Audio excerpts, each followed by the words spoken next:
வணக்கம். இலங்கை செய்திகளுடன் நான் நிரோஷன். விரிவான செய்திகளுக்கு முன் தலைப்புச் செய்திகள். அனுராதபுரம் வைத்தியசாலை விவகாரம். சுகாதார அமைச்சர் நலிந்த ஜெயதிச வைத்தியசாலைக்கு விஜயம். பணி புறக்கணிப்பு தொடர்கிறது. அனுராதபுரம் போதனா வைத்தியசாலை சம்பவம் தொடர்பாக பொது பாதுகாப்பு அமைச்சர் ஆனந்த் விஜயபால வெளியிட்டுள்ள அறிவிப்பு. மன்னார் காற்றாலை திட்டத்திற்கு முன்னர் வழங்கப்பட்ட அனுமதியின்படி செயல்பட அரசாங்கம் தயாராக இருந்தால் மீண்டும் தொடங்கலாம் என்று அதானி நிறுவனம் அறிவிப்பு. குழுக்களின் முன்னாள் துணைத் தலைவர் மற்றும் சபாநாயகரின் எரிபொருள் செலவினங்களின் அறிக்கையை வெளியிட்ட சபை தலைவர். தமிழ் எம்பி ஒருவரும் உள்ளடக்கம். தொடர்வது விரிவான செய்திகள். சுகாதார அமைச்சர் நலிந்த ஜெயதிச அனுராதபுரம் வைத்தியசாலைக்கு இன்று புதன்கிழமை விஜயம் செய்தார். அனுராதபுரம் போதனா வைத்தியசாலையில் பெண் வைத்தியர் விடுதியில் ஒரு பெண் வைத்தியர் ஒருவர் தகாத முறைக்கு உட்படுத்தப்பட்ட சம்பவம் கடந்த திங்கட்கிழமை இரவு இடம்பெற்றதாக தெரிவிக்கப்பட்டுள்ளது. குறித்த சம்பவம் தொடர்பாக சந்தேக நபராக முன்னாள் இராணுவ வீரர் ஒருவர் கைது செய்துள்ளதாக போலீசார் அறிவித்துள்ள நிலையில் சுகாதார அமைச்சர் நலிந்த ஜெயதிச இன்று வைத்தியசாலைக்கு விஜயம் செய்திருந்தார். சம்பவம் குறித்து வைத்தியசாலை பணிப்பாளர், துணை பணிப்பாளர் மற்றும் வைத்திய குழுவினரோடு விசேட கலந்துரையாடலுக்கான சந்திப்பொன்றை நடத்தியுள்ளார். இதேவேளை இன்று புதன்கிழமை முன்னெடுக்கப்பட்ட வைத்தியரின் பணி பகிஷ்கரிப்பு நாளை வெள்ளிக்கிழமை காலை 8 மணி வரை தொடரும் என்று அரசு வைத்திய அதிகாரிகள் சங்கம் தெரிவித்துள்ளது.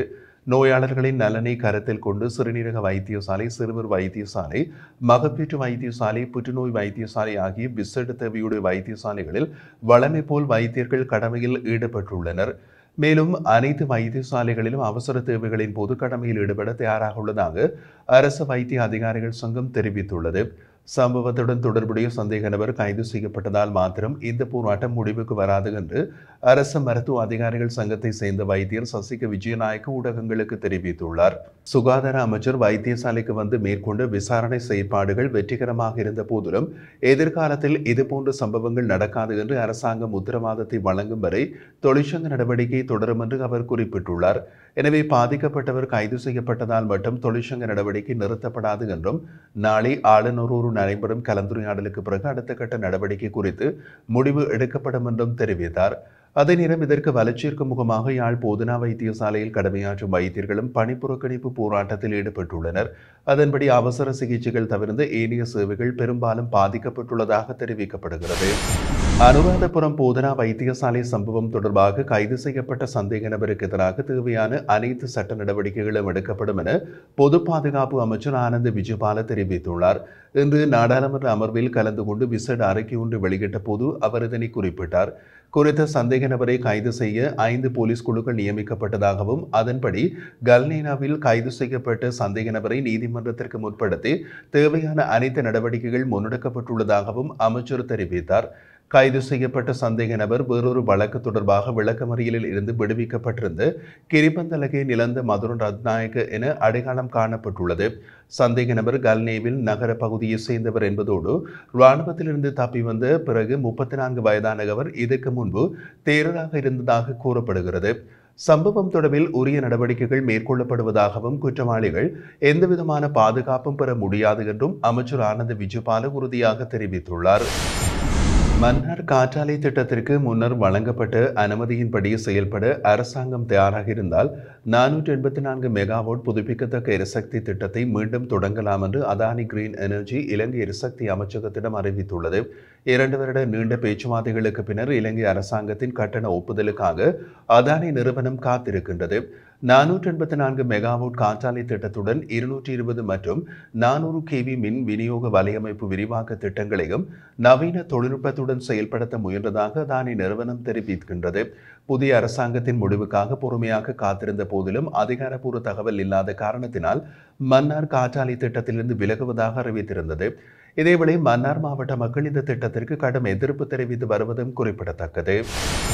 முன்னாள் சபாநாயகர் மஹிந்த ஜாபா அபிவர்தன, முன்னாள் துணை சபாநாயகர் அஜித் ராஜபக்ஷ மற்றும் குழுக்களின் முன்னாள் துணைத் தலைவர் அங்கஜன் ராமநாதன் ஆகியோர் தங்கள் பதவிக்காலத்தில் அதிகமாக எரிபொருள் பயன்படுத்தியதாக கூறப்படும் குற்றச்சாட்டுகளுக்கு எதிராக நடவடிக்கை எடுப்பதற்கான சாத்தியக்கூறுகளை ஆராயுமாறு சபை தலைவர் விமல் ரத்நாயக்க இன்று சபாநாயகர் ஜெகத் விக்ரமரத்னவிடம் கோரிக்கை விடுத்தார். முன்னாள் சபாநாயகர் மஹிந்த ஜாபா அபிவர்தன ஜனவரி 1, 2024 முதல் 9 வாகனங்களை பயன்படுத்தியுள்ளார். மேலும் எரிபொருளுக்காக அவர் 33 மில்லியன் ரூபாய் செலவிட்டுள்ளார். துணை சபாநாயகர் அஜித் ராஜபக்ஷ 2024 6 வாகனங்களை பயன்படுத்தியுள்ளார். இதன் செலவு 13 மில்லியன் ஆகும். அப்போதைய குழுக்களின் துணைத் தலைவர் அங்கஜன் ராமநாதன் 2024 எரிபொருளுக்காக 7 மில்லியன் இழப்பை ஏற்படுத்தி 4 வாகனங்களை பயன்படுத்தியுள்ளார் என்று பிமல் ரத்நாயக்க கூறினார். இன்று நான் சமர்ப்பிக்கும் ஆவணங்கள் நாடாளுமன்றத்தின் நிதி இயக்குநரால் சான்றளிக்கப்பட்டுள்ளன என்றும் இந்த நபர்களுக்கு எதிராக நடவடிக்கை எடுப்பதற்கான சாத்தியக்கூறுகளை ஆராயுமாறு சபாநாயகரிடம் கேட்டுக்கொள்கிறேன் என்றும் அவர் மேலும் கூறியிருந்தார். தமிழ் மக்களுக்கு எதிராக அரசு இயந்திரமும் இராணுவமும் மேற்கொண்ட மனித உரிமை மீறல்களுக்கு எவ்வித பொறுப்புமின்றி சட்டத்திலிருந்து படையினரை அரசு பாதுகாத்து வரும் துணிவுதான் நாட்டில் முன்னாள் படையினரால் பாரிய குற்ற செயல்கள் அதிகரித்துள்ளதாக வலிகாமம் கிழக்கு பிரதேச சபையின் முன்னாள் தவிசாளர் தியாகராஜா நிரோஷ் தெரிவித்தார். பெண் வைத்தியர் தகாத முறைக்கு உட்படுத்தப்பட்ட சம்பவம் தொடர்பாக தமது கருத்தை வெளிப்படுத்துகையில் அவர் இவ்வாறு தெரிவித்துள்ளார். அவர் மேலும் கூறிய போது நாட்டின் நீதிமன்றத்தின் உள்ளே துப்பாக்கிச்சூடு, வைத்தியசாலையில் பணியாற்றிய பெண் வைத்தியர், அரசு வளாகத்தினுள் துன்புறுத்துதல் உள்ளிட்ட சாதாரணமான துப்பாக்கி பிரயோகங்கள் எங்கும் நடக்கின்றன. இவற்றுக்கு பின் முன்னாள் இராணுவத்தினர் உள்ளனர்.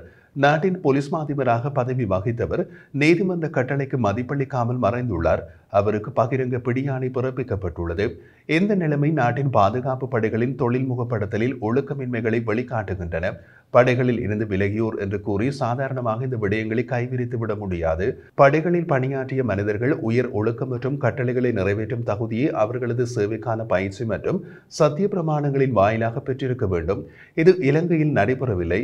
பல சந்தர்ப்பங்களில் நாட்டில் ஜனாதிபதிகள் பொது மன்னிப்பு அதிகாரத்தை பயன்படுத்தி கூட தமிழ் மக்களை மிலேச்சத்தனமாக நடந்து கொண்டு படைத்தரப்பினரை குற்றத்திற்கான தண்டனையில் இருந்து பாதுகாத்துள்ளனர். இவ்வாறான கலாச்சாரம் தான் இன்று நாடே குற்றங்களுக்கு மூழ்கு காரணமாக உள்ளதோடு இதிலிருந்து மக்களை பாதுகாக்க உடனடியாக நடவடிக்கை எடுக்க வேண்டும்.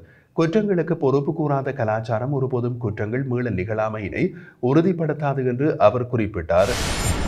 மாத்தறை நீதிமன்றத்தால் தன் மீது பிறப்பிக்கப்பட்ட கைது உத்தரவை ரத்து செய்ய கோரி முன்னாள் போலீஸ் மா அதிபர் தேசபந்து தென்னகோன் தாக்கல் செய்த ரிட் மனுவின் பரிசீலனை முடிவடைந்துள்ளது.